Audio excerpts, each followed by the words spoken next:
संध्या का समय था। आचार्य अपने पुराने मित्र की दुकान पर पहुंचे, पर आज वहां वो पुरानी रौनक नहीं थी।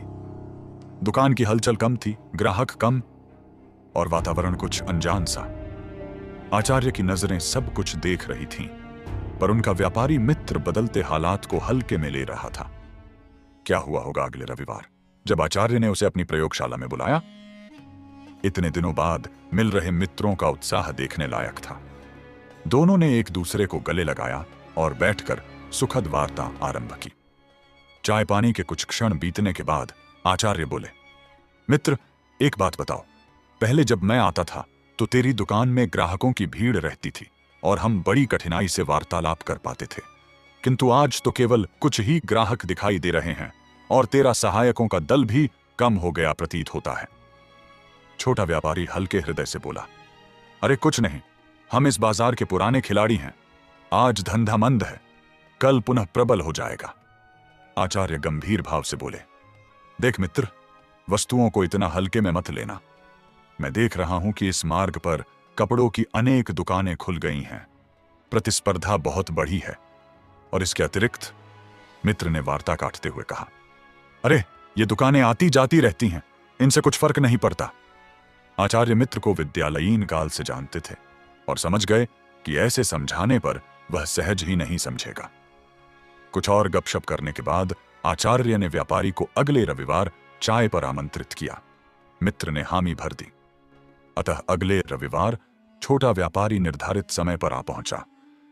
कुछ वार्ता गप्पों के बाद आचार्य उसे अपने गृहस्थल की प्रयोगशाला में ले गए और बोले, मित्र, आज मैं तुझे एक विलक्षण अनुभव दिखाऊंगा। मित्र ने चाय का एक घूंट पीकर हमी भर ली। आचार्य ने एक पात्र में उबलता पानी भरा और उसमें एक मेंढक रखा। पानी के स्पर्श में आते ही मेंढक ने खतरे का आभास किया और छलांग लगाकर बाहर कूदा। व्यापारी ये सब ध्यान से देख रहा था। इसके बाद आचार्य ने पात्र का पानी बदलकर ठंडा किया और पुनः मेंढक रखा। इस बार मेंढक सहज भाव से उसमें तैरने लगा। तब आचार्य ने पात्र को धीमी आंच पर रखते हुए पानी को धीरे धीरे गर्म किया। जल्द ही पानी गर्म होने लगा।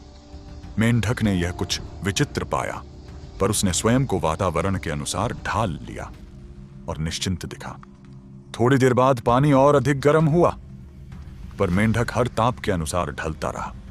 लेकिन जब पानी लगभग उबलने को आया, मेंढक ने अपनी स्थिति का भय अनुभव किया और छलांग लगाने का प्रयास किया, पर बार बार बदलाव के अनुरूप ढलने में उसकी शक्ति समाप्त हो गई और वह संकट में फंस गया। लेकिन तब तक बहुत देर हो गई थी। सोचिए मित्रों, क्या आप भी कभी अपने जीवन में ऐसे अनुभव करते हैं जहां परिस्थिति बदलती रहती है और आप केवल ढलते रहते हैं? अगर यह कहानी आपको अंदर तक छू रही है तो इंस्पायर्ड वेज को सब्सक्राइब कीजिए। कहानी में आगे बढ़ते हैं। व्यापारी अचंभित होकर बोला, यह क्या हुआ? मेंढक संकट में था। आचार्य बोले, इसमें मेंढक संकट में मैंने नहीं देखा।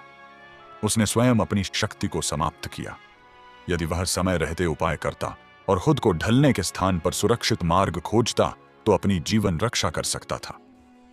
इसी प्रकार मित्र, तुम्हारा व्यापार प्रबल है, पर तू बदलती परिस्थितियों पर ध्यान नहीं देता।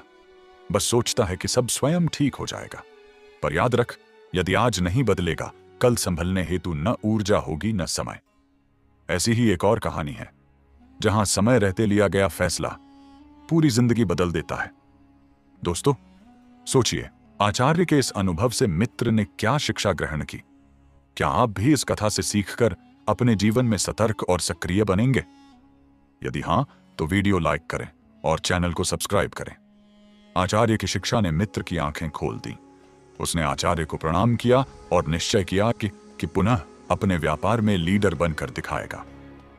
दोस्तों, आचार्य के उस मित्र की तरह बहुत से लोग परिवर्तित परिस्थितियों पर ध्यान नहीं देते। वे अपनी पुरानी आदतों में अटके रहते हैं और स्वयं को अद्यतन नहीं करते। जब व्यापार या परिस्थिति में बदलाव होता है, तब वे सबसे अधिक प्रभावित होते हैं। यदि आप भी स्वयं को इस कथा में देख पाते हैं, तो सतर्क हो जाइए और प्रोएक्टिव बनिए। अपने आसपास हो रहे परिवर्तनों पर ध्यान दीजिए, ताकि कठिनाइयां आपकी जड़ों को हिला न सकें। अगर आपको लगा कि असली खतरा धीरे धीरे आता है, तो इन दो कहानियों में से कोई एक जरूर देखिए। धन्यवाद, मिलते हैं अगली वीडियो में।